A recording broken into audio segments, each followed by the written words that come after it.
I was like flat broke. I realized just job hopping didn't work. Like I wanted to make something of myself. Bought a laptop because I needed a laptop to be able to work. I realized somewhere along the way that I got this laptop for really cheap. I listed it on Marketplace, and it sold the same day, and I doubled my money. I was like, I'm gonna try this again. Like, obviously, I know that she's pretty supportive, but has it always been supportive in like this business? No, her whole family doubted me. When you're using up that brain power and that energy and, you know, like that time, because you only have so much time, you can't use all of that towards getting to the next level. And those next levels for us have now led up to the point of we don't touch any of that stuff. Any of the things that we were doing at one point, whether it was processing or repairs or whatever, we don't have to touch any of that. Dakota, welcome to Building Legacy. Thanks for having me. Even though your office is right next door. Yeah. You're like 6 feet from where you're at all the time. But no, so we're happy to have you on the podcast today. So your name's Dakota Bailey. For people that don't know you, you are one of my partners in Easy Electronics, local entrepreneur, young cat out here grinding. I'd like to talk to you more about, like, we kind of just jumped into a partnership. Mm-hmm. We really didn't even know each other at the time. And a lot of it's just been business since, right? Like, we've gotten to know each other a little bit, but I'm interested to know just kind of more of your backstory, like where you kind of started, how you got into entrepreneurship, the stuff that led up into our eventual partnership. So yeah, I mean, we can start off wherever you want, but I'd like to start off with kind of, you know, family background a little bit, stuff like that. Yeah. Grew up here in Lima, middle child. I've got a younger sister, an older sister. Parents are together. Pretty normal childhood. I went to Shawnee here in town. See, I didn't even know you had two sisters. Yeah, my older sister's been moved out of state for years. So. Okay. Shawnee, sports? No. No? Was never really into sports. No? Played some in like elementary school, but okay. Not really into Good sports. Grades, bad grades? Terrible grades. Really? Yeah. Yeah. I feel like that honestly like makes a good entrepreneur at this point. I feel like the best entrepreneurs that I've talked to are like, I sucked at school. I was a bad student. Like, it just wasn't for me. Yeah. And like my test scores were always high. Like my state tests I did really well on. I just didn't like, I don't know if it was the authority or just had worried about girls, worried about parties. Yeah. Girls was a lot of it. Yeah. Yeah. Once you realize that's For the thing, sure. it's hard to pay attention to some teacher talking. Yeah. As soon as I hit high school, it was over with females. So after school, I mean, did you go on to like college or anything, or was it just right into the job? I went to Apollo, and I went there for culinary arts. Didn't really, wasn't for me. I did kind of pursue it with bartending later. I didn't like the kitchen stuff. So you were in restaurants, but just not doing food? Yeah, gotcha. I like the front of the house. I like dealing with people. I still do. Gotcha. So when you left Apollo, like no college, like wasn't even an option? No? Nope. Did a lot of people in your family go to college, or was it more blue collar people, or just jumping into the? Both. I think my mom might have went to community college or something. I could be wrong. Gotcha. My dad went to Apollo. Okay. He's a mechanic, built his own business. Nice. So your dad built his own business. I think he just recently left it, right? Yeah. Okay. He just liquidated. Gotcha. How long did he have that? When I was a kid, he was working for other companies and kind of doing, I would say, side jobs at the house. And then eventually I seen him get a few different shops and keep moving up. And he had multiple locations? Yeah, and then he was contracted with a shop here at the refinery here in town. And he's like a mechanic, right? Okay, gotcha. Yeah. So, I mean, do you feel like what you're doing now, like owning your own business, being an entrepreneur, did you have that bug from like seeing him do it? Not at all. No? He actually pushed me to get a job. Oh, really? A lot, yeah. I mean, I'm sure it rubbed off somehow because my sister's running her own business too. Yeah, since she's doing like tattoos and... Yeah, I mean, it for sure rubbed off somehow, but he always pushed me to just get a job. But that was probably because I was a shithead and like, just wanted to see me doing something with some structure. So, I mean, what was his reasonings of Because, I mean, when you talk to like seasoned entrepreneurs that have been through it and stuff, I mean, and they're telling you don't do it, they're probably saying it because of some type of story behind that. Did he tell you, like, I don't suggest it because of this, that, or the other? He kind of was the, if you want it done right, do it yourself type, like old school. So he didn't really teach me a whole lot about it. Like I tried to work for him a couple times. Oh, he was like, get the hell out of the way. Yeah, You're just slowing me down. Gotcha. It didn't really pan out, which is, I mean, a lot of that falls on me too. So, but right. Yeah. I mean, especially like when I think about my kids getting into what I do, I'm like, I know I'm not going to be able to force them. Like they're going to have to be interested, or it's just going to be, you know, it's like the teacher standing at the front of the classroom. It's like, it doesn't matter what you're telling them if they're not interested in it. For sure. It's just in one ear and out the other. I'm still learning that with my kids. Right. Yeah. So you went to California, right? I know you were doing like bartending and stuff out there. So after high school, how long was the gap between high school, you know, knowing that you're not going to college, and then moving out to California? Well, I got with my wife now when I was 21.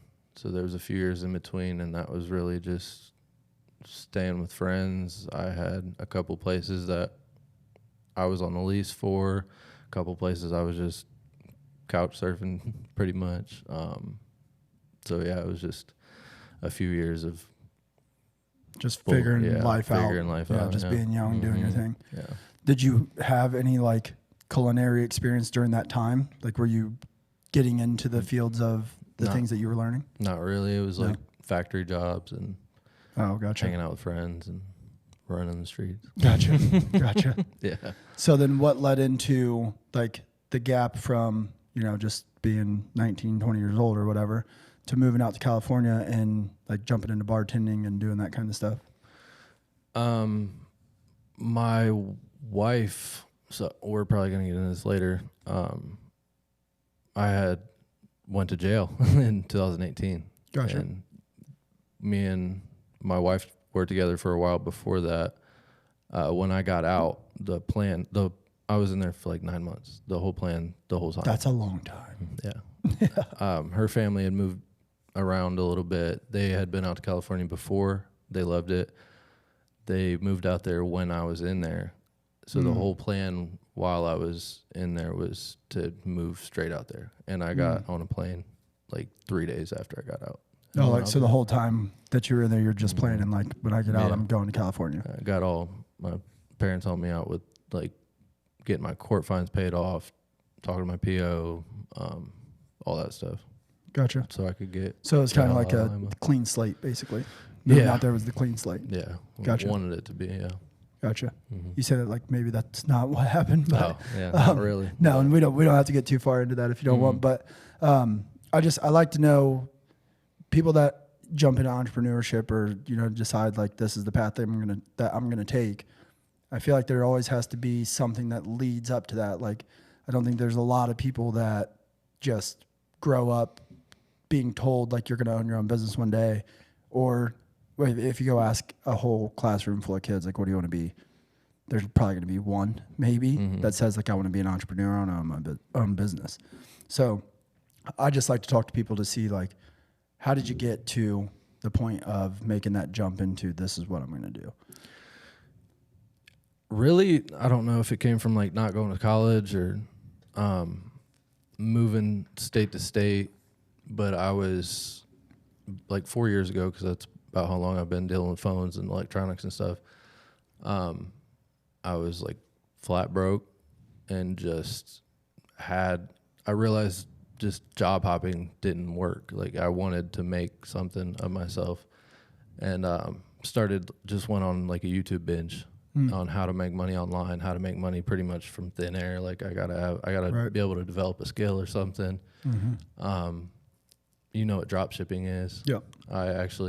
I laid out plans, filled a notebook with how to build a drop shipping store. Was like, I'm going to do this, and bought a laptop because I needed a laptop to be able to work from my computer. And I realized somewhere along the way that I got this laptop for really cheap. And I was like, I need some money now. So Right. I listed it on Marketplace, and it sold the same day, and I made it. I doubled my money. And I was like, I'm going to try this again. And Really? I bought another laptop the next day, and I bought it for like $80, made like $60 profit on it.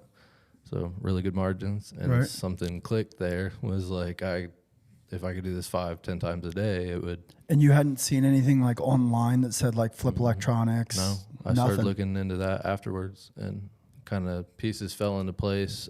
Somebody I know here in Lima had, I don't even know how the conversation started, but he gave me like a course on selling electronics, and I had reached out to somebody about doing like phone repairs. And Really? yeah. So, yeah, I mean, the people that don't know, either of us, obviously, that might watch this or hear this.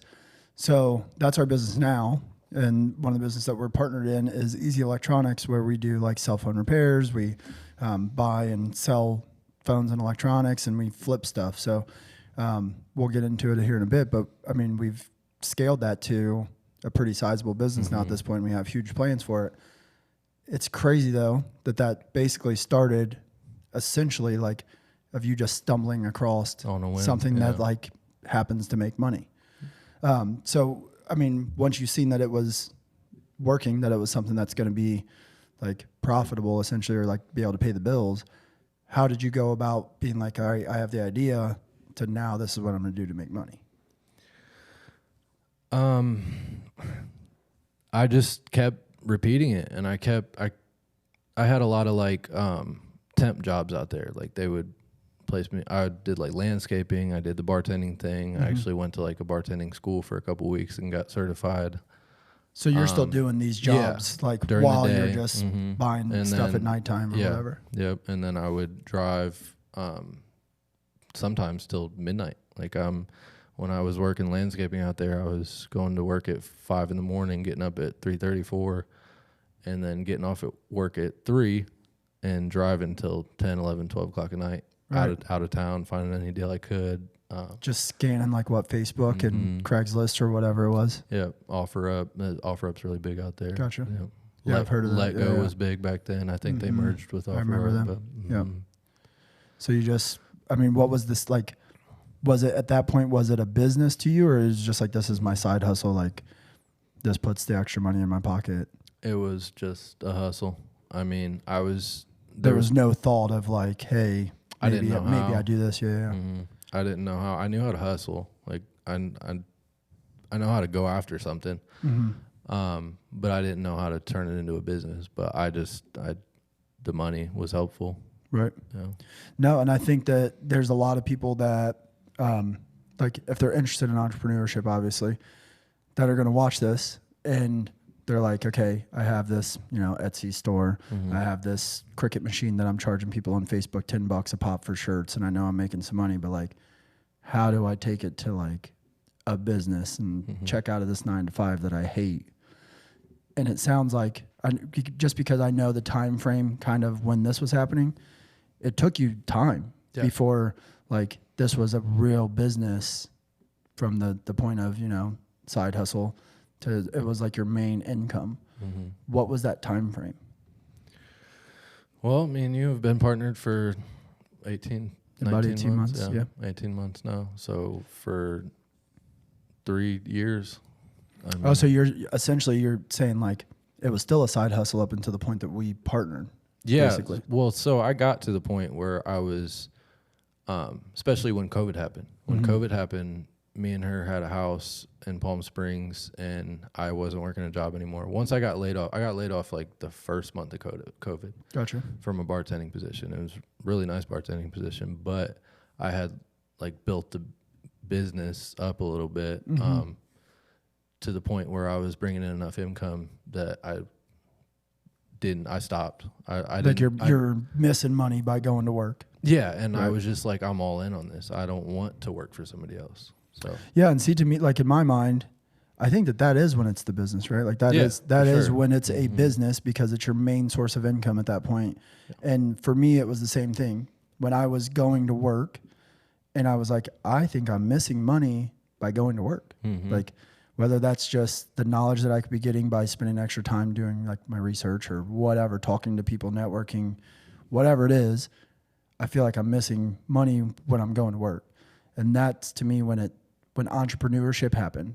It wasn't really like, you know, the filing of the LLC and like the starting the bank account.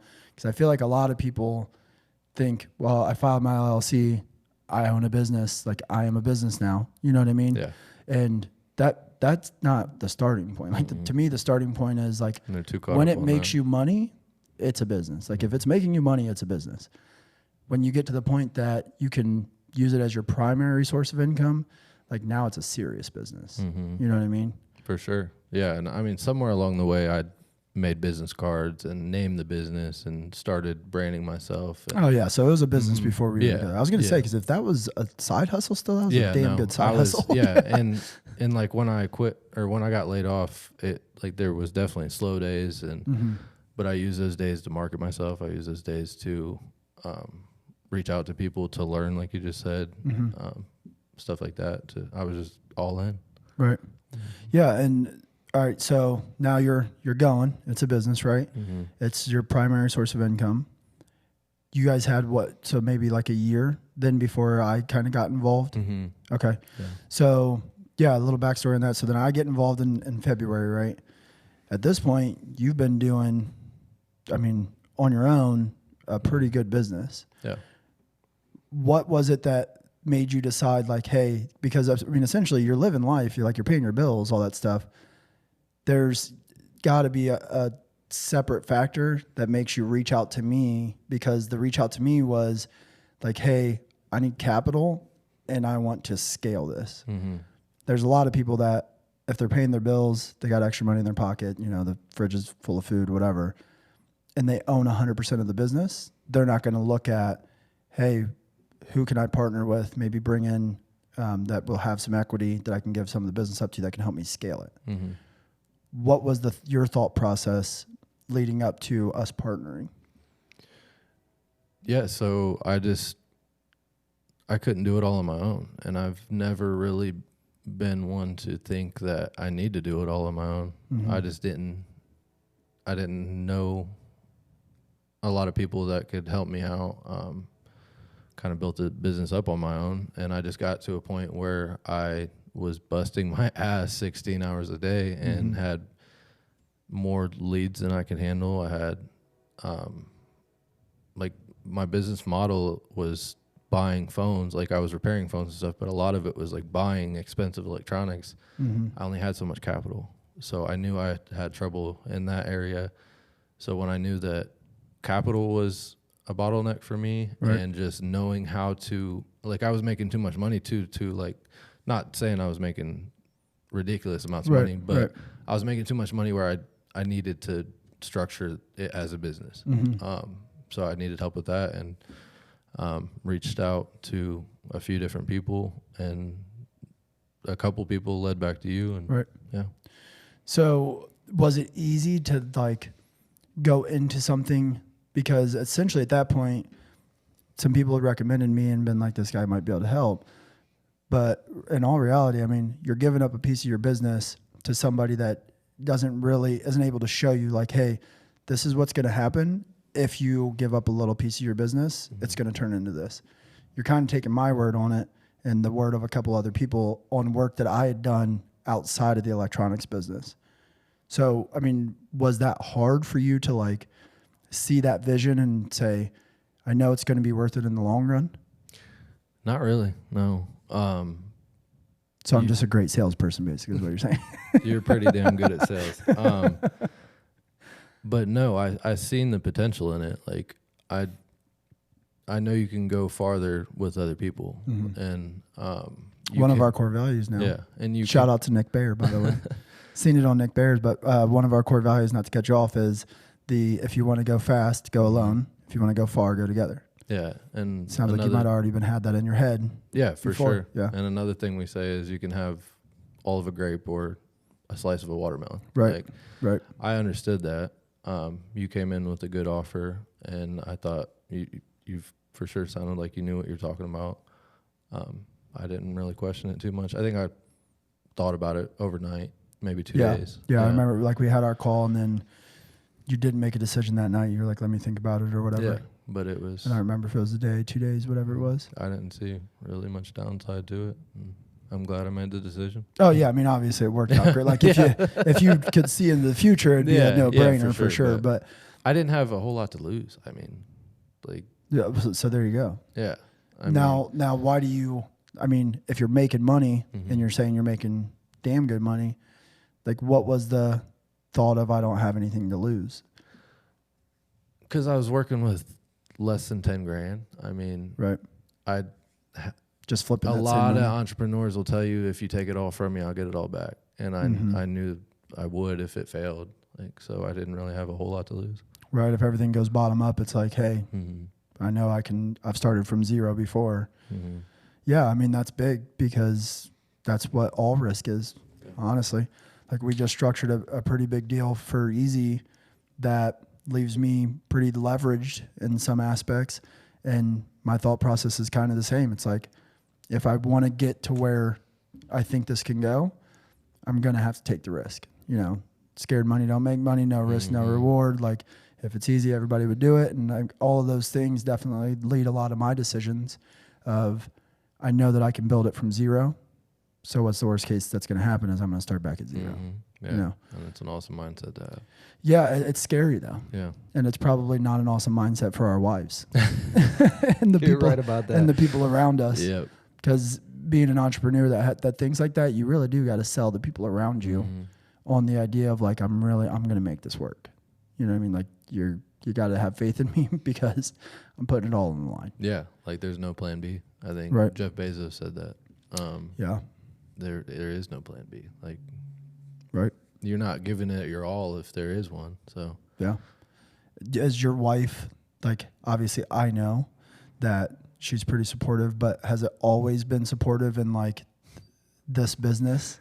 no, her whole family doubted me. Really? And she was like, she tried to be supportive, but she tried to be like, The voice of reason. yeah, the voice of reason. But I call it the voice of death. telling me everything that could go wrong possibly. And The voice of she's- reason is the voice of death. to She's me. been right less than I could count on my hand. A couple times I can give it to her, but most of the time it works out. So how did you sway her? Like, Proven was it to just her. proof? Yeah. Yeah. I mean, that's the way to sway everybody. Yeah. The stack of undeniable proof that like, I'm going to do what I say I'm going to do and I'm going to prove it to you. And it's impossible. Yeah, Like, you like- literally can't ignore it forever. Like we lived with her family out there for a little bit, and her parents they didn't understand it at all or think it was like a scalable business at all. I was borrowing the car to go buy electronics, and I was using the car to go to work and stuff too. It probably almost seemed like drug dealing to them. Yeah, Like, because I was it was always some running sketchy back market thing, yeah. yeah. It feels like that. It used to feel like that to me too, because I was Right. running all over town to meet with people. But Right. it got to the point where they were like, "You can't use our car to be running around like this." And I would lie and say I'm going to work or going to the Right. gas station or something you're like going to that. pick up And phones. I got 3 phones in my pocket. Yeah, and I mean, she's awesome now. Like, Yeah. we've talked about it multiple times on here that there's no good man that's doing big things. I feel like that doesn't have some type of strong woman behind it. Yeah. I mean, women, if you're just chasing random women, it's a huge distraction. So Your life almost You like need follows structure. that same thing. Like Mm-hmm. when you're here, there, looking at this girl, talking to this girl, talking to yeah, talking for to sure. like your life is chaos too. Yeah. I Yeah. agree. Yeah, finding one woman to like narrow in on, Mm-hmm. and like at least in my life, it narrowed everything in my life. Yeah. Like it wiped out all the other distractions, and I was like, okay, I'm laser focused on one woman, but I'm also laser focused on, you know, one thing in my life. It's not, I have all these other ideas for career paths. I have all these other ideas for where I'm going to live. Like everything just got really, really clear. Yeah. And you're building your castle for your family. Like, I like that. yeah. Yeah, absolutely. So can you talk about like, because obviously I know these things, but these are things that a lot of people I think want to know and want to hear more about, because neither of us have really openly talked a lot about the scaling of Easy, what it looked like. So essentially up to this point, we've gotten us to the fact of you leading up to partnering with me, right?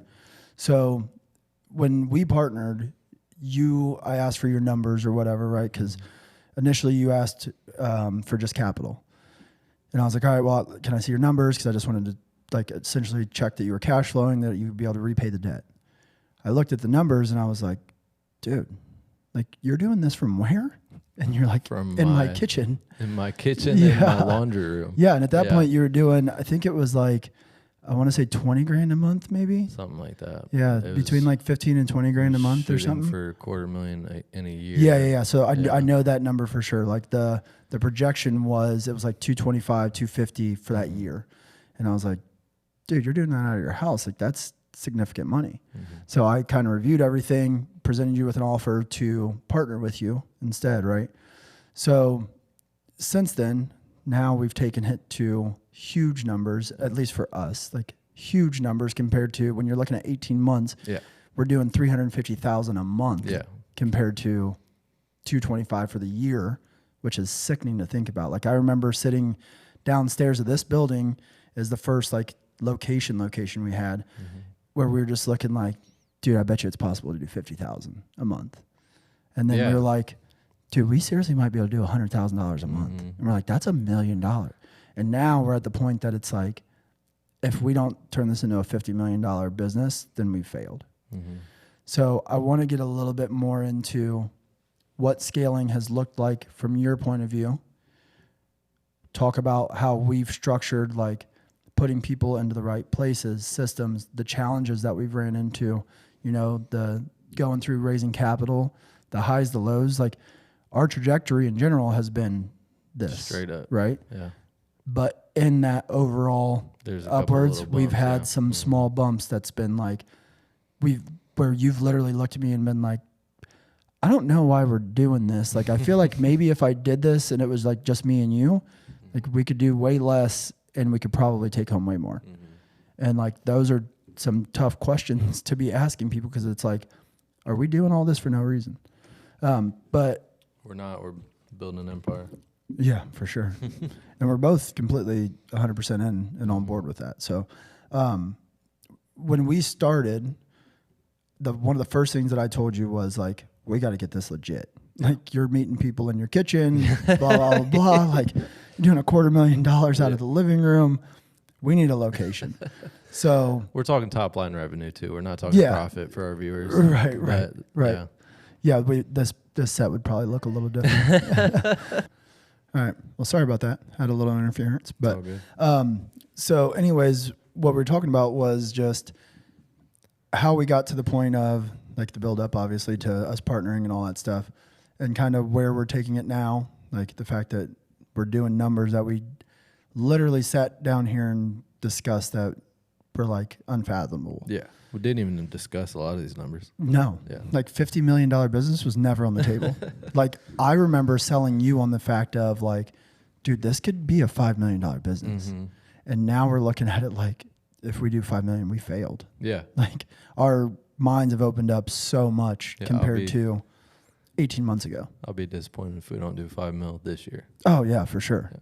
So when we got together, like you had to explain to me what this business even is. Like I didn't even know. Yeah, which I didn't know. I knew how to make some money, but I didn't know how I wanted to structure it. Right, and like now looking back on it, I'm like, oh well, that's why it was so hard to explain to me, because he wasn't in all the different other channels and like wasn't really familiar with the whole web. But I literally had to sit down and draw like a spider web and be like, okay, so we're this, and what are these people, and what are those people? But the thing with our partnership is we literally jumped out the gate with like being in our own roles. And even up to this point, like we've never ran into the whole like chief and Indian issue. We've both been able to like completely set our egos to the side and be like, you're really good at this, do this. I'm really good at this, do this. And we don't like, we hold each other accountable in those lanes, but we don't ever like overstep to where I'm like trying to tell you how to do your thing or you're trying to tell me how to do mine, and we trust that each other is going to lead the business in the right direction. Yeah. I feel like that is literally as hard as finding a wife. Oh, for sure. I don't like. We know a lot of people in this industry, and haven't seen much of it. And or even in other any industries. business, yeah. Yeah, I mean, there's obviously great partnerships that exist. Mm-hmm. A lot of shitty ones too. Yeah, I think way more than it's like the divorce rate, basically. Like, there's so many partners that don't work out. And a big piece of it, most likely, I would assume, is especially when you're dealing with two men partnering, is the ego. Yeah. Like, it just gets in the way so much of the time because everybody wants to be the head honcho. Like, you're literally the face of our business. Like, 99% of the people in the industry that deal with us know you. And like the other 5 or 10% know Nicole, like 1% know who I am or even know that I'm involved in Easy, and I'm good with it. Yeah, you're humble enough to be fine with that, and that's awesome. Yeah, I'm 100% fine with it. And the thing with you is like our, bigger strategic decisions and stuff, I make those decisions and you're completely good with it. Yeah. Like, even though you're, the revenue generator, the face of the business, all that stuff, you're able to take a back seat. And I had a very similar experience with finding a wife. Honestly, like I really did. Like when I was dating, and I was just like, it's about me. I'm the man. I'm the, like you're here to not like service me, but like I had that mindset of like, you're just lucky that I'm letting you be around me. You know what I mean? Yeah. Like, I mean, I'm saying that now humbly and realizing like how ignorant it was then. The same way. If we would have partnered 2 years prior or a year prior, I had a way more inflated ego, and it probably wouldn't have worked out. But I know where you're coming from. Timing, for sure. Yeah. But yeah, it's crazy to me always looking at like business and how well it matches up to life. Yeah, and just like all of the correlations to it, which I don't know that we've ever even discussed this, but like Cam and I have talked about multiple times just how like having a child and raising a child and a family and stuff, how it matches up to business as far as like you have, the dating stage to where you're trying different businesses, you're having different jobs, and you're trying to figure out what you want to do. Then you find a mate, right? Like you get engaged, you get married, you settle down with one business. You're like, this is what I'm going to do. Unless it's you. Right. Yeah. And then you're all over the place a little bit. But, and then, that business turns into your baby. And then that baby goes through all these stages. And for me, with the finding the wife part, like it was because I was already into a bunch of different things when we partnered. Like now that I have a clear vision on like, this is the $50 million business, right? It's cleared up everything else. I've sold out of multiple businesses that I've had now. I've hired on people to manage those businesses because my vision is just dialed, just like it was with my wife. Like once it was her, it was all about her and everything else fell into place. Do you feel like easy is that for you? Because you've had a couple times that you've like told me, hey, like, I feel like I want to get into something else. I feel like I maybe want to do Airbnbs. Are you feeling like now that your vision is kind of more getting tunneled? Yeah, towards for easy? sure. Just the numbers that are possible in this business, like it just makes sense for me to dial in on this, and it's going to pay off. Like it already is, but yeah, it's going to pay off big. Yeah, and when we started scaling, right? So to me, scaling was hiring on those first employees, right? Yeah. We were like super fortunate. Our first hire was Nick, who, God rest his soul, passed away. But Nick came from addiction, right? He came from like being a fuck up essentially, which is two things that both of us like could relate to a lot. We took a chance on him. It worked out phenomenal. Yeah. Right? I had dealt with having employees, training employees, different stuff like that.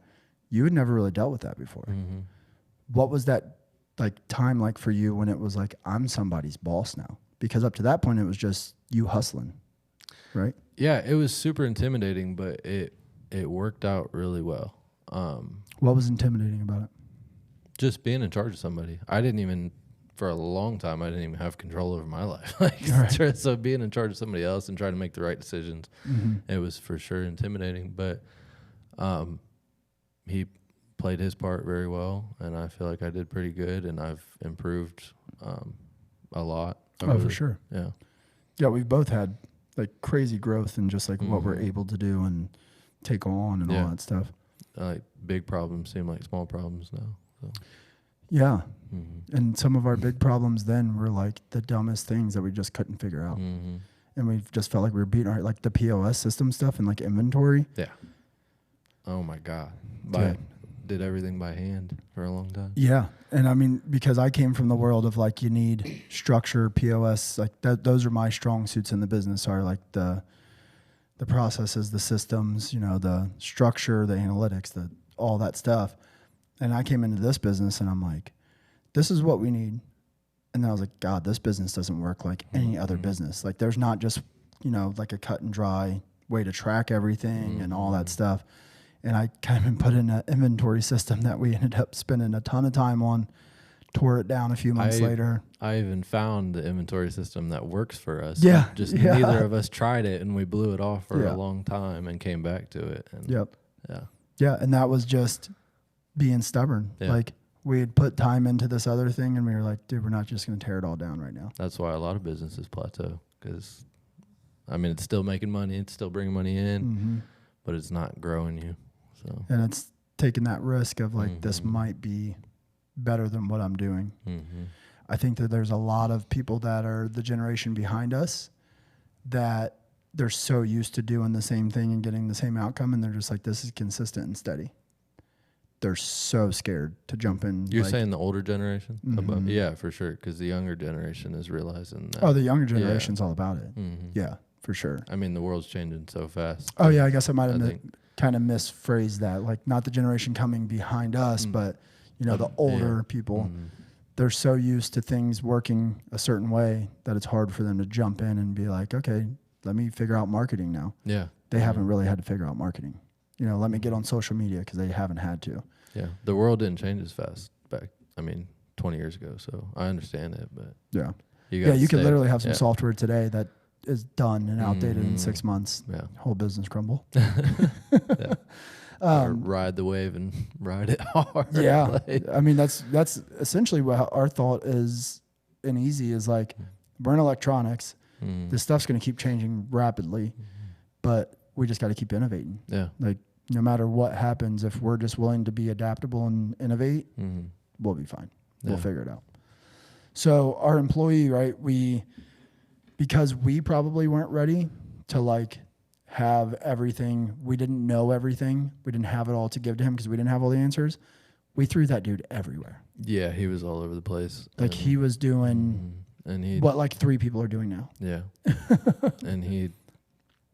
But he wouldn't complain about it. Just did his job, and I'll forever be grateful. Oh yeah, there's no way. There's literally 0% chance that we make it to where we're at now if he wasn't involved. Yeah.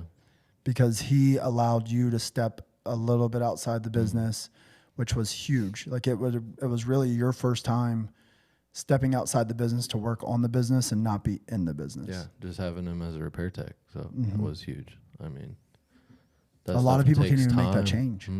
There's a lot of people that are running one-man shops and doing all the repairs themselves. And how are you supposed to manage customer relations? Like, you can't do any of that. You can't market. Because if you're doing repairs all day or something like that, like, you're bringing in enough to survive. And if you're really busy and bringing in a lot of repairs, you're doing it all damn day. So you're not growing the business. Yeah. Not to get off of a tangent.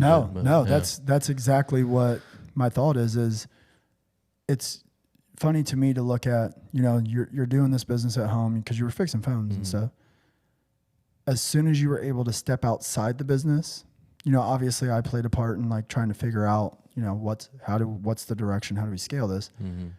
But once you were able to step outside the business and not be stuck inside of it doing the monotonous day-to-day tasks, you know, and really work on the business, we took off. Yeah, for sure. My world opened up. Yeah. Yeah, big time. And there's a lot of people that can't make that change. You know, they're the people that, like your dad, nobody's going to be able to do it like I can do it. You know, like they have to be the ones pouring the drinks behind the bar. They got to be the ones cooking the food. They got to be the ones doing all the book work or whatever it is. And they don't think about the fact that when when you're using up that brain power and that energy and, you know, like that time, because you only have so much time, you can't use all of that towards getting to the next level. And those next levels for us have now led up to the point of we don't touch any of that stuff. Any of the things that we were doing at one point, whether it was processing or repairs or whatever, we don't have to touch any of that because we've brought on good people. We've worked on the business from the outside, built some systems, done things to allow us to keep expanding it. Been patient. Yeah.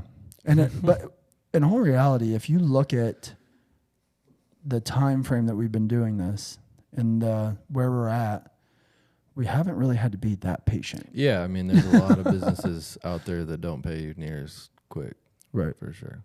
Yeah, and we're super fortunate that we're not in a business to where we're struggling to pay ourselves, we're struggling to pay the bills, blah, blah, blah.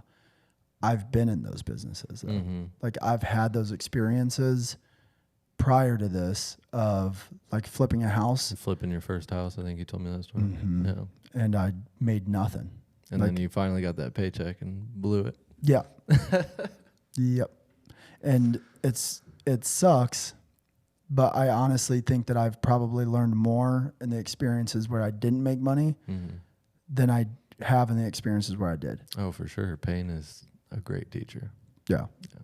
Which you're learning more about, for sure. What do you mean? Because we're putting you through some running. Which we're going to talk about. We're definitely going to talk about. But yeah, pain really is, like suffering and stuff. It's the only teacher that I think really stays with somebody. Yeah, I'm grateful. Like, can really make you change and change for good. Yeah, and when you learn to learn from it instead of just moping around about it and complaining about your life, and you take it as a lesson and do better the next time, it'll change your life. Is that, like, one of the things that you credit, you know, coming from where you were at to now is just, like, your mindset of, like, trying to stay positive about things? Oh, yeah, for sure. I mean, I've made a lot of bad decisions in my life and just putting myself through hell that I didn't need to go through, but it for sure made me who I am today. Like, I don't want to settle for the basic 9 to 5. I want to do big things. Yeah. Yeah. And not everybody does. And it's honestly fine. Yeah, like, it is. It's not for everybody. There's a lot of people that they don't want the stress that we have, you know, like, oh yeah. They don't want the sacrifice of family time, of personal time, of vacations, of, you know, all the things that come with doing what we're trying to do. What is it that makes you want to do what we're doing as opposed to that, though? I'm sure it's a combination of things. Never liked authority over top of me. I feel the same way about all that. Yeah. Yeah. Not that I can't, like, handle it, but I like to build my own shit. Yeah. It's a good feeling. And it's not for everybody. I mean, when we first partnered, I tried to, like, preach to other people around me, friends of mine that are working jobs and stuff like that. Like, it's not for everybody. What do you mean you try to preach to? Like, what I've learned about business or what you should do with your time and stuff like that. Like, it doesn't work for everybody. And if we didn't have people if postal workers are on a paycheck, like, they're on salary, like, if all those employees make the world go round, like, there's nothing wrong with that. Yeah, every employer needs employees. Yeah, for sure. Yeah. Yeah, it's impossible just to do anything. If that's what you like, find somebody that treats you right and a company that'll take care of you, and AKA Easy Electronics. Yeah, if you are a web developer or get a hold of us. At the time that this comes out, we'll probably still need one of those. So you can leave that in there, Cam. Yeah, I think that there's a small piece of a lot of people that wants to do the entrepreneurial route. It's becoming more It is fatty. It is. It's kind of a fad right now, Mm-hmm. and I really, really like the phrase "wantrepreneur" because I think that applies to a lot of people. But even more, I think that there really are people that have that little voice in the back of their head that's like, man, I feel like I could do that. Like, or I think that I have an idea that could turn into that, you know? We're hoping to inspire some. Yeah. I mean, ultimately, that's like, if we release this and there's one person that takes off and they're like, hey, I was literally watching your episode and it made me, you know, get off the couch and start doing this, or it made me, instead of going on my lunch break, I started hustling. Yeah. I'm saving the running because I can't wait to talk about the running. I can't wait to talk about it. It's easier to talk about than to do it. So I'm fine with Today's my rest day, so I'm good. I got energy for days. It's mine too then. We got a big one coming up Saturday. Yeah, I think that with the voice that a lot of people have in the back of their head, right? I think that a lot of it is the fear of the unknown. Yeah, for sure. You know, that it's the fear of what if this doesn't happen? What if that? I heard a quote from Jim Carrey. Have you ever heard his commencement speech? I can't remember what university it was, but he gave a commencement speech, and it was about his dad. Have you ever heard that? I want to say, when you start talking about it, I might have. So he basically talks about that his dad is, he's like, my dad is to this day the funniest person that I've ever known my whole life. And he was like, he always wanted to be a comedian. And he just, you know, he had kids, life happened, the same thing that happens to most people that have that voice in their ear that's like, I want to really follow my dreams and do my passion. He took the safe route. He worked that job for like 25 years or something, he said. And he's like, my dad was, you know, the show up early guy, stay late guy, never call off, never nothing, do it by the book. And he got let go from that job. And it actually just happened to one of our employees' mom. Oh, yeah. Remember? Right. Same situation. Yeah. Worked the job forever. They let her go like before retirement. She's about to get her right before retirement. It's messed up, man. And his message was like, you can literally spend your whole life doing something that you hate or that you're not passionate about, even if you don't hate it, that you're not passionate about and it's not what you really want your life's purpose to be, and you can still fail at it. Yeah. Somebody can still fire you. The company could dissolve, whatever happens. It's like, so why not try to do the thing that you're really passionate about, that you really want to do, and at least give it a shot? Because if you fail at that, you still have the chance of failing at this too. Yeah. So you can always go back to the job. Like, I don't think you could throw a stone from anywhere in the U.S. right now and not hit a now hiring sign. If there's ever been a better time to get a job, I don't know when it was. Because there is, like, anybody's hiring anybody right now. You can do that too if you want. Yeah, and anybody's hiring anybody right now. Like, we're hiring, like, actively. Not just anybody. Yeah, I mean, also, video editor. If you are a video editor, we're also looking for you. But no, like, honestly, right now, like, there's always the people with, like, well, it's the recession and this is going on and that's going on. Like, now is the fucking time. Yeah. If you want to be an entrepreneur and, like, you're actually passionate about it and there's never been more information. There's YouTube University has created both of us. Yeah. Like, you just said, I literally went on YouTube and I figured it out. I learned creative financing and real estate 100% from YouTube. Yeah. Like, that's awesome. I learned how to transact deals from YouTube. Then it led into a Facebook group. Then that led into talking to somebody. Like, I literally learned it all on my own. That's how it went with me too. Facebook groups. Yeah. And if there's ever going to be a time to do it, like, do it now. Yeah. Because if you fail in 6 months, like, dude, you can go get 5 jobs tomorrow and pick from them. Seriously, if you go put in 10 applications, you're going to get 8 jobs. You're right. And you're going to have 8 options. Yeah. And then go take whatever you want. So it's like, now is the time. And there's, you know, the positive thinking side of it. Everybody's looking at, there's a recession, there's this, there's that. Like, or everybody's struggling for good employees and blah, blah. So now's the time to go try it. Come back to the job later. Yeah, I agree. In the recession stuff, like, if there's people succeeding out there, you can do it too. Yeah. You just have to figure out how to do it. I just listened to Rob Dyrdek last night that said, I don't give a shit about the recession, about the American dollar going away. None of that matters to me. And it's not because I'm rich. It's because I'm going to keep doing what I need to do regardless of what happens. Yeah. And when other people freak out, you just got to keep a cool head. That's the time that a lot of people make good money. Mm-hmm. Oh, yeah. When everybody else is looking left and they're looking right. Mm-hmm. Yeah, 100%. So what was it that made you, like, you said your dad was like, don't do it, don't do it, don't do it. You jumped in and you're like, I'm all in, right? Like, I don't want to listen to anybody. I don't want to have authority over me. Because that is definitely a thing for me too. Mm-hmm. I hate being told what to do. Yeah. And so it might have been rebellion, but he didn't tell me really to like not pursue a business. No, and I mean, you mentioned like what made you want to jump into entrepreneurship, right? But there's a big gap between being an entrepreneur, running a mom and pop coffee shop, and thinking I want to be, you know, on the Forbes list. Yeah. So what do you think gives you that mindset? So you're asking like after I became an entrepreneur? Yeah, I'm saying like what is it now that takes you from like I want to own the mom and pop corner shop and run it for 30 years and that's an entrepreneur. Like they have the same job title that Steve Jobs has or Jeff Bezos.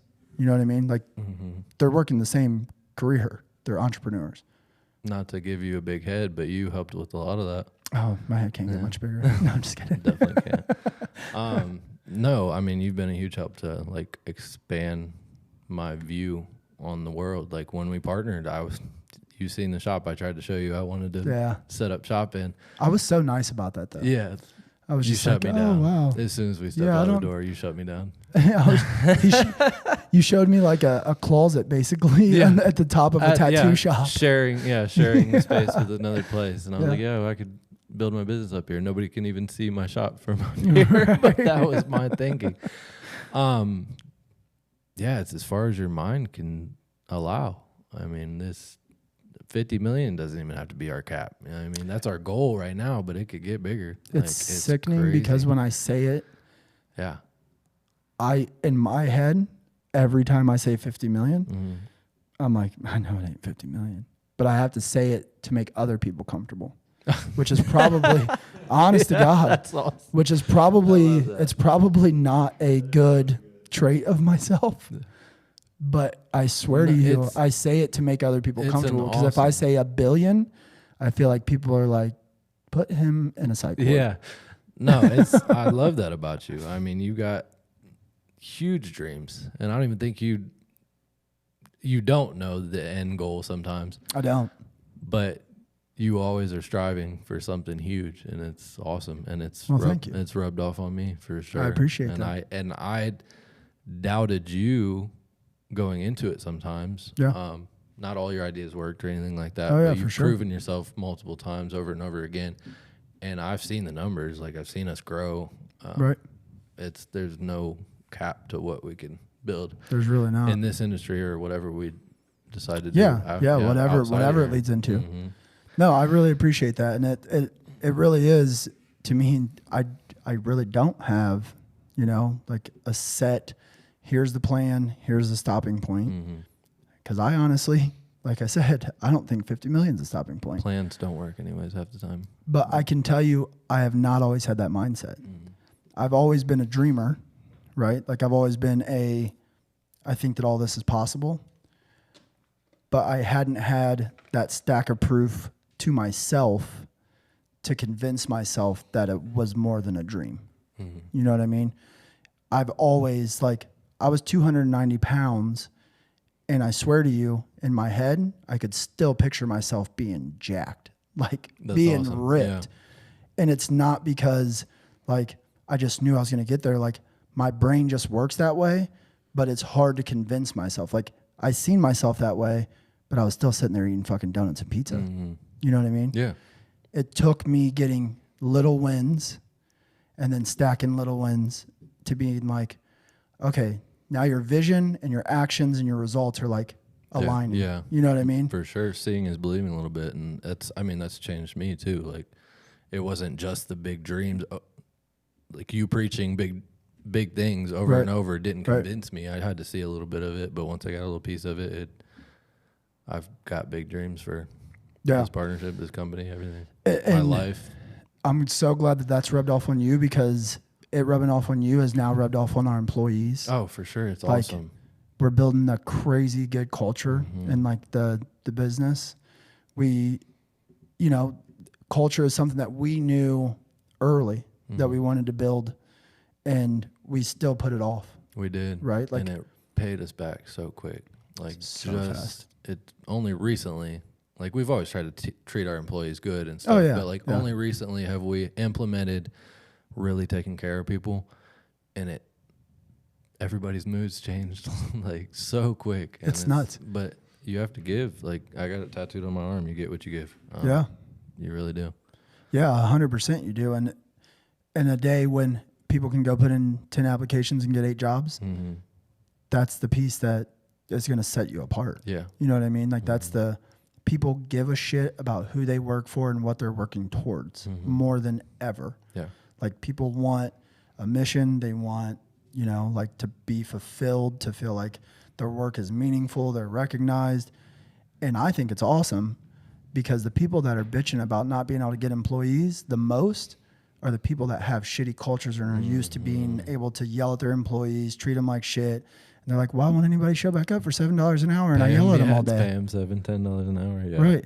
Like, that's crazy. They won't come back to work. And, I told them they couldn't take their daughter's birthday off. Like, sorry, you got to be here. You know what I mean? Yeah, like, but those are the businesses that are suffering. It's not the people that are thinking, because my thought is always, our employees don't work for me. Like, I go to work for them. Yeah. Like, I'm responsible to them to make sure that their families are fed, that they're being taken care of, that we have money flowing through the door, that they have opportunities, that all of those things are happening for them. It's just like, you get what you give. And I know if we're feeding into them, it's going to come back. Yeah. I mean, like you said yesterday about Tracy, like, paying for company or employee housing. Oh, yeah. I would love to. I hope we get to that point. Yeah. I And the would fact love that to do she that. doesn't want That's anything awesome. from it. Yeah. Like, she even said, I do it because if you take care of the people, or if you take care of your people, they'll take care of you. Yeah. And I think that a lot of the things that we go into, like, we're not going into it thinking, if we do this, then they're going to do this. We really do go into it as like, can we do what's right by them, and we'll just see what happens. Like, we've talked about, hey, this is a good culture, like, it's good to have culture. But when we got into the specifics of like, hey, this is what our culture what we want it to look like, we never discussed like, if we do this and we have this culture and we say these things, then they're going to react this way. It was more just like, this might be how we can keep people long term, because we're going to keep them happy. Yeah. Can you, off the top of your head, can you talk about like what our core values are? Do you remember them? They're so new. Yeah, we just came up with them. Can I pull them out? No, you can't pull them out. You have them probably. You can't pull them out. I don't have them up in front of me. I just really like a couple of them that, like, If you want to go fast, go alone. If you want to go far, go together. Yep. You know which one's my favorite? What one? The Conor McGregor. That we're not here to take part, we're here to take over. God, I feel like Cam might have to cut this. 'Cause I feel like I don't know my own company, but we came up with them literally like a couple weeks ago. But how fast have they paid us back? Yeah, super fast. And Extremely. we didn't just come up with core values. We acted on those core values. Right. And put things in place to take care of our team, and it has already shown improvements. Yeah. So one of your core values as a person, you're a person of faith, right? Yeah. How has that played into, being a business owner, structuring your life? Because it's something that we share, and it's also been a huge thing to mold me. Yeah, so I mean, as far as like, it's affected me through my faith of things will work out, and it's also affected my morals and just doing the right thing. It's been life-changing. I mean, I wasn't always a person who wanted to do right by everybody. Right. It's What was it that, because for me, I knew God, right? Leading up to 15, 16 years old, had a very traumatic experience in my life happen, essentially led me astray. I found my way back. Did you hold steady in your faith from a young age? No, I always thought God existed. Didn't really know why. I had experienced like some evil in my life, and almost just believed in the counterbalance. And I had like been to church a couple times. My grandma had me pray at night if I'd stay the night at her house. I had like a children's Bible and stuff like that, but didn't know who Jesus was. Didn't know really anything. So you just said that you found it through the counterbalance? Yeah, like you've seen so much evil that you knew there had to be good. Yeah, pretty much. Yeah, that's a pretty powerful way to find God. I mean, we've talked about it, like my house being haunted and stuff. I don't know if we want to get into that. I don't. I don't. We're in an old building, so nope. I'm good. Yeah. I woke up with little scratches on me and said, yeah, that's not. Nope. Okay. There is like a haunted podcast that I've seen on TikTok where they talk about like hauntings and stuff. Well, even so, not even my own experiences. My mom was always in like paranormal and stuff and like demonic and like not like practicing or anything, but like interesting. Yeah. And every one of those shows was like they got rid of this stuff with like God. So that's where a lot of it came from too. It was just seeing the bad and knowing that there had to be something else to balance it out.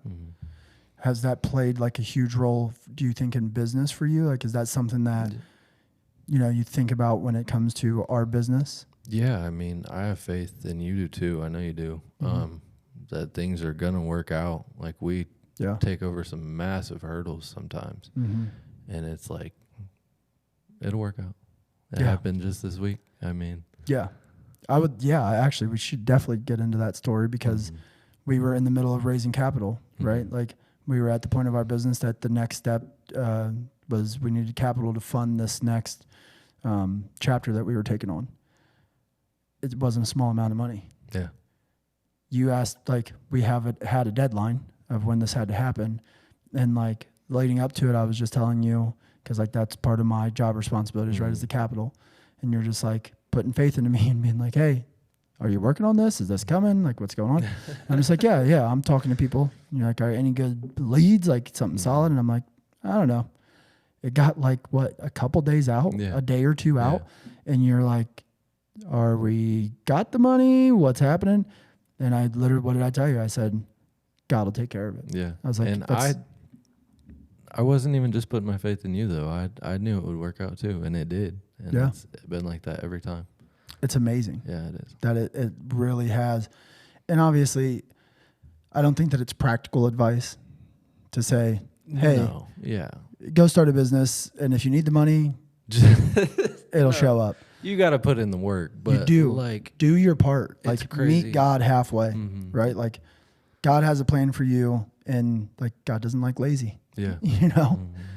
If you keep putting in the work and you're doing it day in and day out, God will show up and reward you for that work. And he'll keep putting the pieces for you. And if he doesn't, then you weren't supposed to walk through that door anyways.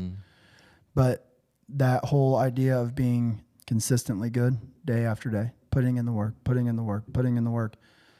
those doors open, and then people call it chance, or they call it luck, or they call it whatever the hell they call it, right? We know it to be God. But I also know it to be the fact that I'm meeting God where I'm supposed to by putting in the work on my end. Yeah. And I feel like a lot of people don't talk about you have to have faith in failures too. I like that. If something doesn't work out, it's okay. Like as long as long as you keep putting in the work after that, it will. Something will happen. And like unless like you said you're not supposed to be there, but you tend to know in the back of your head. Like if this was like a huge sign that I should stop doing what I'm doing, or if this was just a hurdle and there's another door around, down the hallway, I just gotta walk down there and open. Yeah, and failing, like, it really is just meaning that you're one more step closer to succeeding. Yeah, for sure. Every single time you fail, you're getting that much closer and that much closer and that much closer. And a way that I like to look about it, like when me and Cam had our interview downstairs, I'm like, just get up and do something. Like, it literally doesn't matter if you fail at it, if you win at it, if you're successful, if you lose money, like whatever it is, because no matter what, you're going to learn. It's impossible to go do something and not learn something from it. If you go and you start the business and you lose money and you go bankrupt and it shuts down in 3 weeks and everybody's laughing at you, I bet you learned a shit ton of things of what not to do. You know what I mean? And people are so scared of failing. And I think a lot of it is scared of looking dumb. Like, people are... for sure. I had that fear for a long time. And even with people's ideas, they're scared of looking dumb. Yeah. Like, they're scared of what other people are going to think about them if their business fails or if their idea is stupid. But who gives a shit? At all. Like, they're going to make fun of you when you're successful. They're going to be like, he thinks that he's all that. Like, just, I knew him when he was driving shit and he had bad, like, horrible clothes and had a bad life. They're going to be saying that same stuff when you're super successful. For sure. Or they're going to act like they were your friends the whole time. Yeah, but behind your back, if they're those type of person. Yeah, they're still talking about your past and all that shit. Yeah. Backstory on not giving a shit what people think. One of the first things I ever did to get into sales was when I was doing like a bartending position. I think I told you this story before, but I'll tell it again. I was it wasn't even a bartending job. It was just like I was a waiter at like a social media party for makeup, for Elf makeup. I think you might have told me this. And they're like a decent sized brand. They're in Walmart and stuff. But they were doing like a makeup launch with a bunch of like YouTube models and stuff like that. Pool party. They had like boxes and boxes of makeup that was brand new. And they were like, we're flying back to LA. We can't take any of this stuff with us. So they told all the employees there to take it home. And I was working with like a couple other guys there, and they were their ideas were like, I'm gonna go give this to girls and try to like use it as an in. Right. And I was like, screw that. Like, I'm gonna go sell this. I went and researched the price of all those products and made listings for them. And cut the price in half. I was at like 60% of what they were at in stores. And I messaged every girl on my friends list and tried to sell it. And I sold all of it. It was like $2,000 worth of makeup. I made like $1,200. And they're looking at you like... Yeah. But that killed my ego. Like, because I'm selling makeup. Like, right. And talking to people I've never even talked to. But it was just a... Yeah, you have to. I mean, if you care that much about what people think... It's almost impossible to get to that level. Oh, yeah. You know what I mean? Yeah. It's impossible. Because one, you're not going to make everybody happy. Two, not everybody's in your head, right? And like sees your vision and sees things the same way that you see them. And if that's what you're worried about, like, just go do the thing that everybody else wants you to do then. For sure. Be the cog. You can't be in business because you got to promote yourself in business. That's honestly a hard thing that we have, like, trouble in. At least I do. I think you do a little bit. You're better at it than I am. Putting yourself out there, right? Like letting people know what you're doing, giving people access to like, this is what we have going on, blah, blah, blah. I definitely struggle with that. I think that there's a lot of people that do. Like, I know a lot of successful people that you would never know that they're successful. Yeah, in person, on social media, you're pretty humble. I don't feel like I have a huge... I feel like I thought you were going to say on social media you're pretty humble, but in person, dude. No, you're good at conveying you're good at conveying what you do. I got you. To other people. Okay. In person, I'm not the best at that. I mean, I can do it, but on social media, I don't see you on there a whole lot. I promote the business, but like you said, I'm kind of the face of the business. Right. But well, I think that you're more okay with, like, before I even really knew you, I'd seen stuff, and I think that you're more okay, like, having, for example, when we hit $1 million in sales, I didn't post anything about it. Yeah. You posted something for about sure it. Posted something. Yeah. And it's not a bad thing. Like that could have motivated somebody. Yeah. It's hard for me to get out of the mindset of being like, I'm bragging. Yeah. Look at me, and get in the mindset of it's not bragging. Like it's giving people access to show them what's possible, to motivate somebody, to inspire somebody to, you know, get off the couch, to quit the job, whatever it is. And even like the running. I've never posted like, I've ran this marathon, I'm training for this, I'm doing that. You know and I admire that. But it can be a downfall too. Yeah. And I've learned, like, I was a lot more egotistical before. And I've learned, I've had things happen, like, literally right after I brag. And something goes to shit. Like, whether it's, and it's not usually something huge, but it's like, it's in the back of my mind, like, you just were boasting. And now something leveled you out a little bit. So, I mean, I try to glorify God too if I do post something. And like the $1 million in sales, we didn't post our profit. No, it's like. But well, and I'm not saying this because I think that it's a bad thing by any means. Do it. And from a good heart.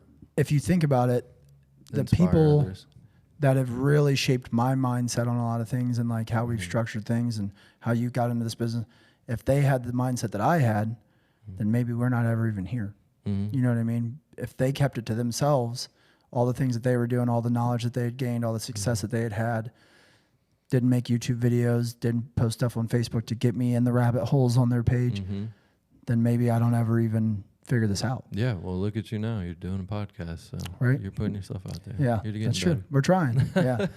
And it maybe it's because if you come at it from a place of I want to help somebody, and you're able to convey that, then you don't have stuff go to shit after you're bragging, you know, then it does the reverse.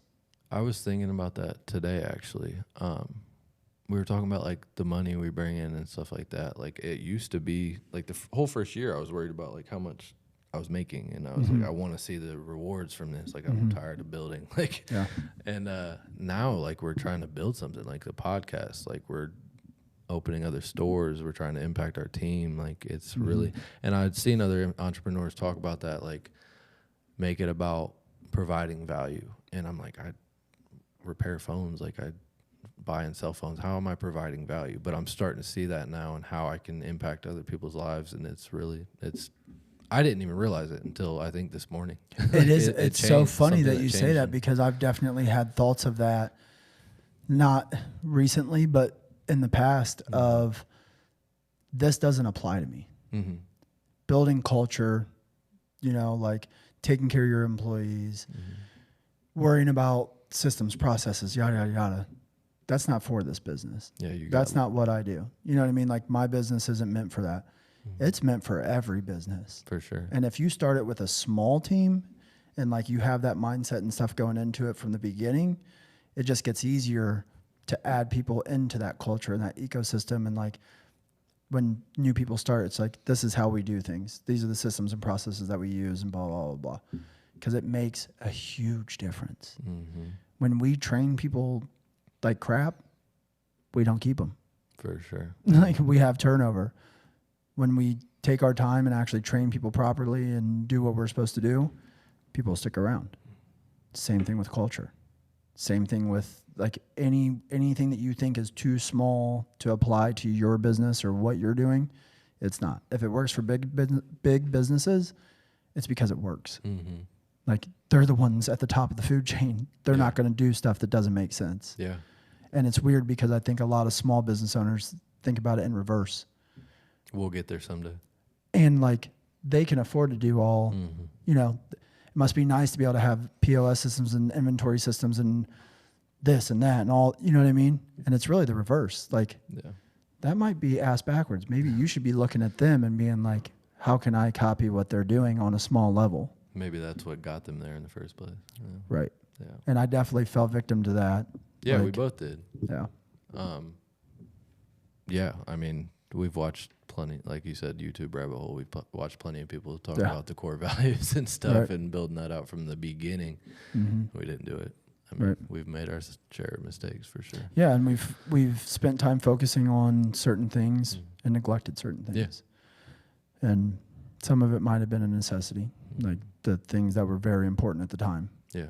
But yeah, I love what we're building. Like it's something that I think is going to stick around for a very long time and be extremely impactful. So, on the note of building some really impactful things in the podcast and stuff and putting myself out there, let's talk about the running. Because let's do it. That is honestly one of the most rewarding things that has happened to me, not just in, like my professional career or whatever, but literally in my life is, and even just before I even get into that, thinking about the fact that if David Goggins suffered in silence like he had been for the first, 30 years of his life or whatever, and never started making his content, if Courtney Dauwalter never put out a documentary of what she was doing and the hard things that she was taking on, it would have never led into what we're about to talk about.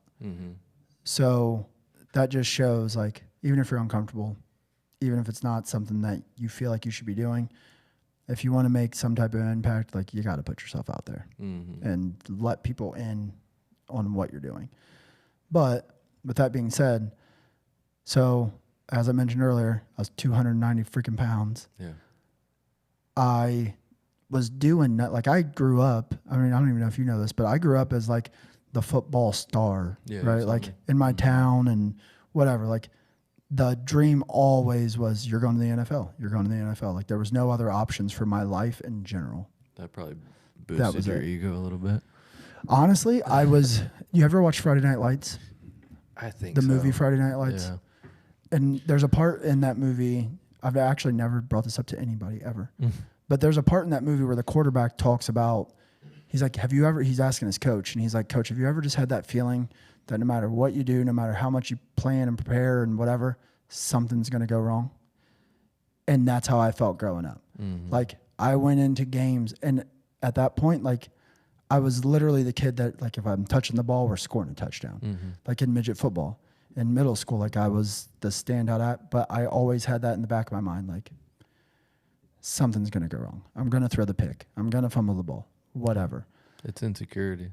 Yeah, it probably was, yeah. It really is.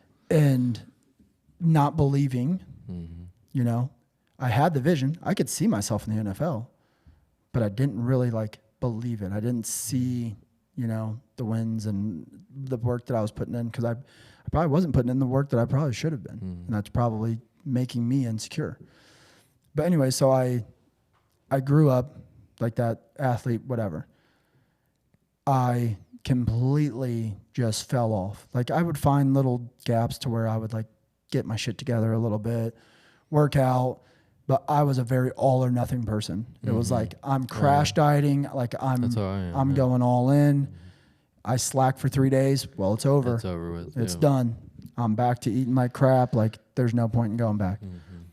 Recently, thank God, I have been on a path of, like, health and pushing myself, like with fitness and business and everything else. Weirdly enough, I actually just checked my fitness app 2 nights ago, I think it was. And I didn't know that you could look at all your workouts of all time. Oh, wow. 2017, I was working out nonstop, running, doing everything. From May of 2017 to July of 2020, 0 workouts logged. Oh, wow. 0. 3-year gap of nothing. Damn. And that's probably, like, I mean, I maybe did a couple push-ups here and there, but I wasn't working out at all. That's when you were building the bars and stuff, huh? Yeah. So that's also July of 2020 is when I met Lish. Like, I had known her, but we went on our first date July of 2020. I did a 1.87 mile run in July of 2020. The time on that, 18 minutes. Or no, I'm sorry. The average mile pace, 18 minutes. Okay. Not 18 minutes for the whole run. That wouldn't be that I bad. was like 9, 10, whatever that is. My average for the mile was 18 minutes. And then I had, it was horrible. And I remember thinking during that run, like, I'm doing all right. I'm not doing that bad. Whatever, right? So now we are looking at running ridiculous races. Yeah, you disgust me, honestly. I'm training for 100. Yeah, that's crazy. But you just said you disgust me. That's crazy. That's insane. You said the same thing to me. You're rubbing off on me. Yes, what's happening. You said the same thing to me last September when I ran my first marathon. Mm-hmm. Like, that's disgusting. That's ridiculous. Like, there's no way. I did. You just signed up for a marathon. Yeah. That has been the most rewarding thing, literally in my life, is to see me go from May of 2020, or July of 2020, I mean, to now, in only a 3-year span, and knowing, like, in that 3 years, like, I've fallen off again. You know, like Mm-hmm. I've worked out a bunch, I've fallen off, I've worked out a bunch, I've fallen off. My accountability 100% has been Lish, my wife, because she pushes you. She doesn't have to. Yeah. All she has to do is say, "I thought you were going to the gym today." Like, yeah, that's it. That's all she has to say. You're funny, man. I'm running a 100-mile race because she said, after I watched Courtney Dauwalter's documentary, I was like, I didn't even know people did that. And then I started running. I ran the marathon, and I was like jacked up after the marathon. I was like, I'm going to run 100 miles. And she was like, there's no way you can do that. And so of course, that's all it took. Yeah. And that's all she has to say to me is, I thought you were going to the gym. And she doesn't say it like, you need to get your fat ass in the gym. Mm-hmm. I thought you were gonna. She's just like, oh, I thought you were going to the gym today. And I said this to, I think, Taryn. The only people that get mad, or did I bring this up to you? Yeah, you told me the other day. And I told Taryn. Say it again, though. But that the only people that get mad when you hold them accountable are the people that didn't have any intentions on doing the thing that they said they were going to do in the first place. It's like one of the truest statements I've ever heard in my entire life. For sure. Like, honestly, probably ever. And I would get upset with her a little bit for it or whatever, but it kept me accountable. Those little wins stacked up to, going every day for a week, 3 weeks. Now I'm just in a groove of consistently working out, being healthy, pushing my limits and stuff. You've signed up for the marathon. Keegan, one of our employees, just texted us last night and was like, dude, thank you guys so much, because like, you guys are building an awesome culture. Essentially, it's rubbing off on me. Like, I want to better myself. I went to the bachelor party. One of the guys on the bachelor party texted me like days after and was like, dude, you inspired me to start running again. That stuff is incredible to me. Yeah, that text from him last night made me super happy. Like, did that not make you want to go just run 1,000,000 miles? No. Oh, okay. Just me. Didn't okay. Didn't do that for me. I was trying to run to Mars with Goggins. Yeah. As soon as I seen that, I was like, I got to get the fuck up and keep doing stuff.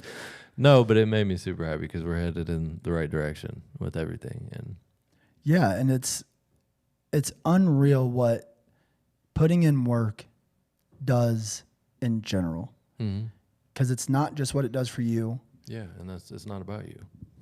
It literally affects everything. Everything that is around you, everything that you touch, it affects all of it.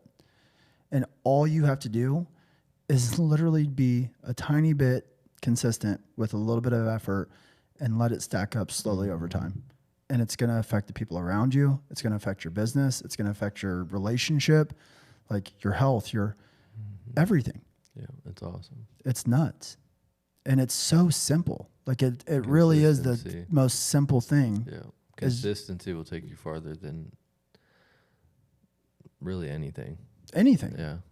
If you wanted to be a PGA golfer, I could get out there and golf. You could. If you went and spent 12 hours on a golf course every day for the next 5 years, I guarantee you could probably get, if not there, you're going to get damn close. I'm going to do it too because I still want to go golf. Oh, yeah. Actually, we did just take the team to Top Golf. Yeah, and I did terrible. I might want to pick a different sport. It might take about 15, 16 hours a day. Maybe ping pong. Yeah. You do look like you'd be a nasty ping pong player. Hey, we used to play at the campground. So yeah, I feel like you would just step up and just be oddly good at it. Me and my older sister used to play like extreme ping pong, and it wouldn't have to touch the table. But no matter what it is, honestly, no matter what it is, business, fitness goals, relationship, if you just keep showing up for your wife every day, I'm learning this is like apply the running, the fitness, the business to my relationship. I don't have to jump out and become the absolute picture perfect husband. Yeah. Right? Like I don't have to do everything right, but if I just make sure that I'm doing these couple little things every day, I'm going to stack those. The relationship's going to just keep getting better and getting better and getting better. And it's incredible that we're the only ones that are in control of that. And so many of us just choose not to do it. Because that's the only thing that there is between where you're at and where you want to go is effort. Yeah. Like putting in a little bit of consistent effort. And there's nothing else. Do what is hard and your life will be easy. But it's not even always hard. I like it's that. Just, I like that. Do what's easy and your life will be hard. I feel like that when you said that, it made me think of like that's what Goggins is trying to say, but just without all the cuss words. Yeah, I mean, you said he suffered. His life sucked for years and years, and now he chooses to suffer because it makes his life easier. Isn't that crazy? Yeah, it is crazy, but I've never honestly heard him say that, and I've never thought about that. Like your life sucks way more when you don't do what you need to do. Yeah. Like just get your work done. Yeah. Take care of business, and right. And shit'll work out. And when you are doing nothing and your life's hard, or when you're doing stuff in your life, that's incredible. And now he's choosing to do hard things. Yeah, I mean, that's extreme. Like, yeah, I mean, he's a little over the top. Yeah, but not to you because you're trying to do the same shit. So.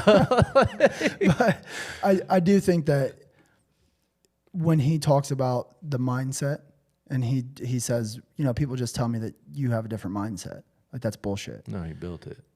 And when you tell me, like, you're an animal, you're not a human being, you're a machine. Like, but when I'm texting you at 4:15 in the morning. Yeah.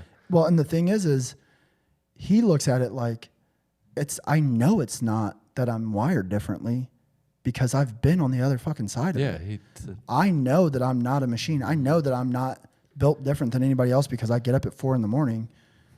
because I've been on the other side of it. Like, I wasn't wired that way. Like, I'm wired to be 290 pounds in shitty relationships, doing nothing with my life, drinking my life away. That's what I'm wired to do. He said he's got that bitch in his head too. Yeah. It's the most beautiful, but it's the most frustratingly beautiful thing that can be there. You touch that snooze button once, you feel like you might as well just jump out a window. The snooze button. I'm guilty of it myself, but Do you feel like you lost the day when you hit that snooze button? Yes. And I was telling Cam earlier, like, I watched something about like it burns your brain out to hit that snooze button.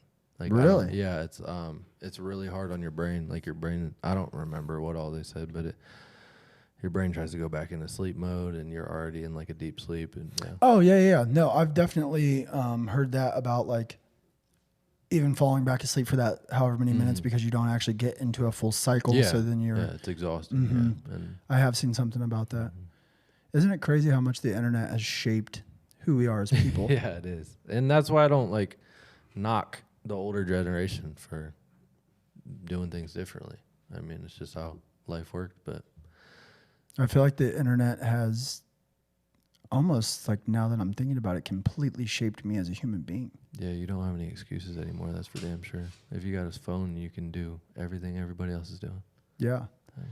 But I mean, when I think it chose my career path.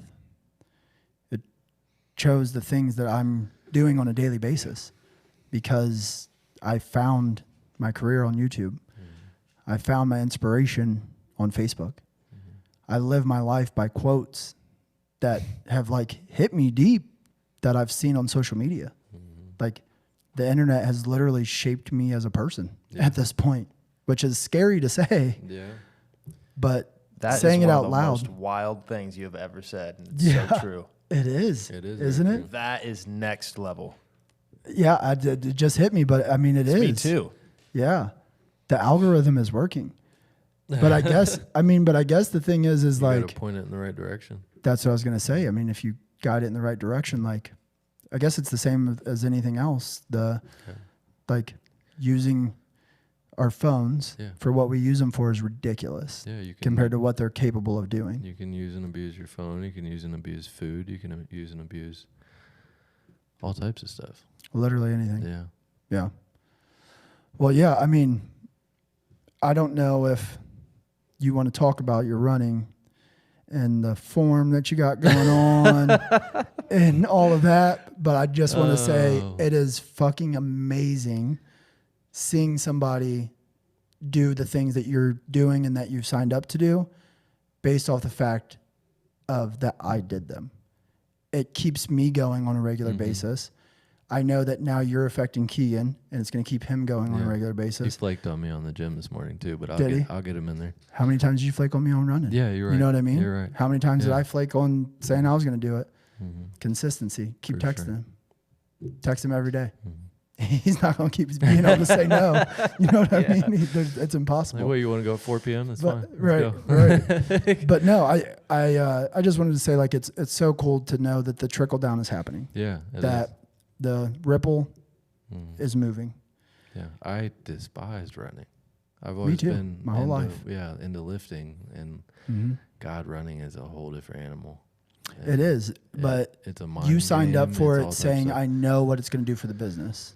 Yeah, you were right. I couldn't deny it, and I hated that you were right. But you said you thought if we signed up for this marathon together, and you want to sign up for your 100-mile run, that it would do good things for the business, and I couldn't deny it. Why do you think that is? It's just that accountability. If I can get through 26 miles of running, I can get through something that happened at the business. Like, it's, I don't know. That type of stuff affects different areas of your life. You're saying just thinking about, like, if I can do something that's this hard, Yeah, it's these other things aren't. they're minuscule. Maybe that's why there's a lot of people that have went through, like, cancer battles, loss of children, whatever it is, that find success and find passion and find their life's purpose after those things, because it's like nothing's going to be as hard as that was. So now I'm free of the fear of the unknown, and that's where a lot of my just with some of my past with the fear of failure is not really there anymore. Like, that's got to be a very freeing feeling for sure. to not have to worry about failing. I don't have like anxiety or anything like that. I don't know about you, but I honestly, even up to maybe 6 months ago, had a good amount of anxiety around, like, keeping things going. You know, like always waiting on the other shoe to I drop. told you that changed in you the other day in the truck. You did. Yeah, I noticed it.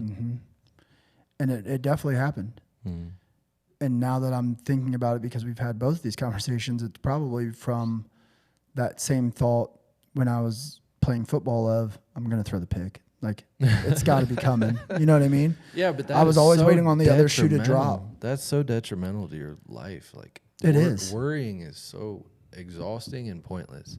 And I worried for years. Like, I stayed up at night thinking, like, but it's just a pointless emotion. My wife still has anxiety and stuff, but How do you think you get people out of that, though? Mine comes from my faith, and just, I guess I've been through a lot of big ass failures. It's not a lot of what I'm facing now isn't going to compare to shit I've been through in the past, so it doesn't matter. Like, I'll get through it. And and your knowledge grows too. Like, you can't take somebody's education from them, so you know how to get through these things. I like that. Yeah. That you can't take the education from them. Yeah. Because that's, I mean, in all reality, if you strip somebody down to nothing, like, it's impossible to take that from them. Yeah. Have you seen, like, where they put Grant Cardone in with $100 in a random city? I did, yeah, and see if he could become a millionaire. Yeah, I didn't watch it all the way through, but, like, he still has that knowledge. Feel like it's real? At least some of it. Like, I'm sure there's I think it's fake, but I think scenes. the concept of it is spot on. Yeah, I think he could probably do it.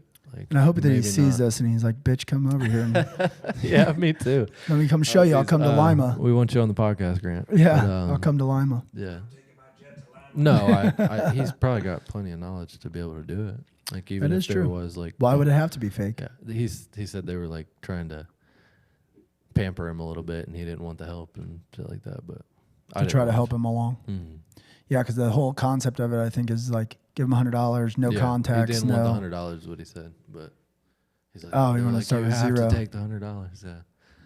But yeah, he's got- supposed to have no contacts, no Mhm. nothing, right? And he's got Yeah. he had marketing knowledge. He had all types of knowledge, and he went into some random like furniture store or something like that. And he didn't want to be an employee. He offered to work for free, and was like, I'm gonna go out here and stand on the corner, and I'm gonna bring you business, and you pay me for the business I bring in. Dude, Yeah. coming from a successful person, that makes complete freaking sense. Yeah, for sure. Because who's going to say no to that? Yeah. It's like an Alex Hormozy like Grand Slam offer, right? Like who's going to say no? You can't stand out there and work for free. He went and got a poster board and stood Why up. do you even have to be successful to do that though? You don't, but you got to have some type of knowledge on Yeah. what works. Yeah. And But what I your mean, skill like, set is. Like he had confidence in his skill set. yeah. If you just go provide value to somebody, Mm-hmm. that's all it is. Yeah. Yeah, that's all it is, for sure. Yeah. I've never seen how he started the whole ball, moving to get to wherever off the $100, but duh. I watched like the first I mean, that part- makes sense. part of the episode, but Go provide value somewhere. Mhm. It's pretty much all you got to do. Yeah. Yeah, it's pretty smart. So maybe he did do it. Maybe I should stop Right. being a hating bitch Yep. and just be like, Yeah. okay, he probably did You it. didn't do your 100 miles after you did it. Right. Okay, so this is something that I actually really, really wanted to know. When it comes to like ethical situations, Mhm. right? What keeps you, from going this route or this route? Like, and when I say that, I mean, like literally just yesterday, a package got delivered to Easy. That Mhm. wasn't ours. It was from, it's supposed to be like a business down a little ways. There's like $500 worth of printers and stuff in there. What is it that keeps you from being like, nobody's ever going to know that we kept it? I don't. Or, I wasn't there for that. no, you didn't even know about it. Okay. It happened yesterday. Okay.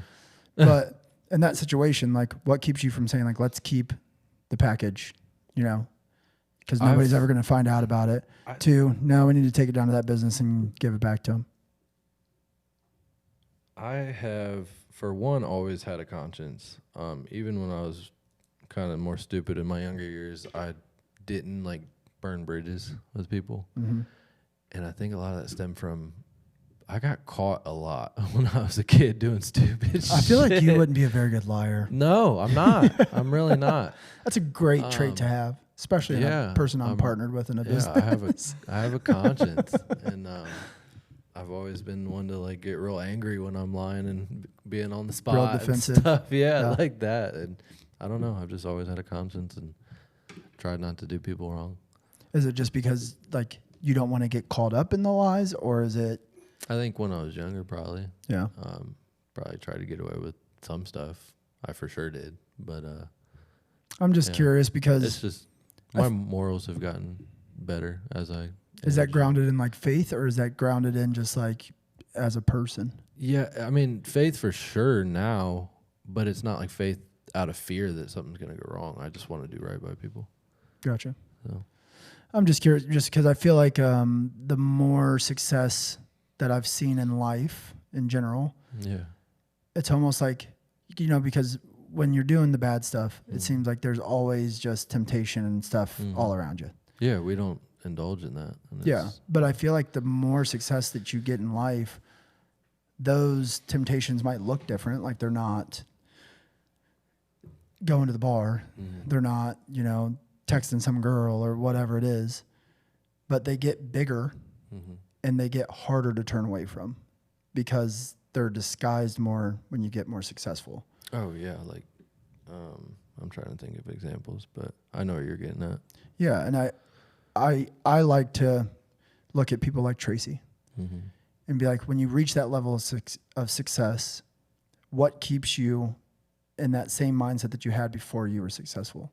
Of like, I just want to do right by people, straight and narrow. These are my moral and ethical codes, and this is what I stick to. It's like an abundance mindset. I mean, it obviously works for people. And like,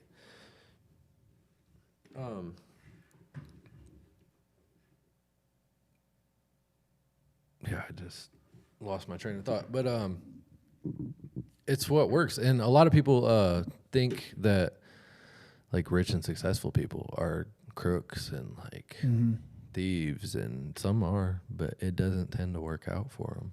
Like it just jogged my memory because that it's- Grant Cardone thing, like me just automatically thinking because he's successful, he's a liar and a cheat. Yeah, it's not. You know what I mean? Yeah, he might just be really in your face about his marketing. Yeah. Yeah. And I don't think that Grant Cardone is a liar and a cheat. I was just saying, like, in that scenario Yeah. of the turn $100 into whatever. If it gets him on the podcast, let him come here and call you out. Right. And I just definitely, what keeps me on that path is I believe in karma. Yeah. For sure. I've seen it play out in so many different aspects of sure. my life. And I'm too. just at the point in my life that I just want to be happy with who I am as a person. Yeah, You know what I mean? Like for sure. I was able at a younger age to do things that weren't, you know, who I was as a person and still be able to sleep fine at night. And that's where it comes from, is not knowing who you are as a person. Yeah. Identity helps a lot with that. And it helps a ton in business and in partnerships because I know who I am. I'm not insecure about you overstepping on my toes. You're not insecure about Yeah. me overstepping on your toes, you know? And we trust each other's judgment in our positions. Yeah, absolutely. Well, final question for you. Building legacy, obviously, is the name of our podcast. It's kind of like the open for interpretation, right? Title. Yeah. Can mean a lot of different things to a lot of different people. When you think of the phrase building legacy or the words building legacy, what does that mean to you? Have you ended every podcast with this? I have not. You should. Yeah. 'Cause that's really good. Yeah, just making an impact. I think I'm still figuring it out. I think we started and it was more about the money and just having some stability. But now I just want to make an impact. I want to leave things to my children.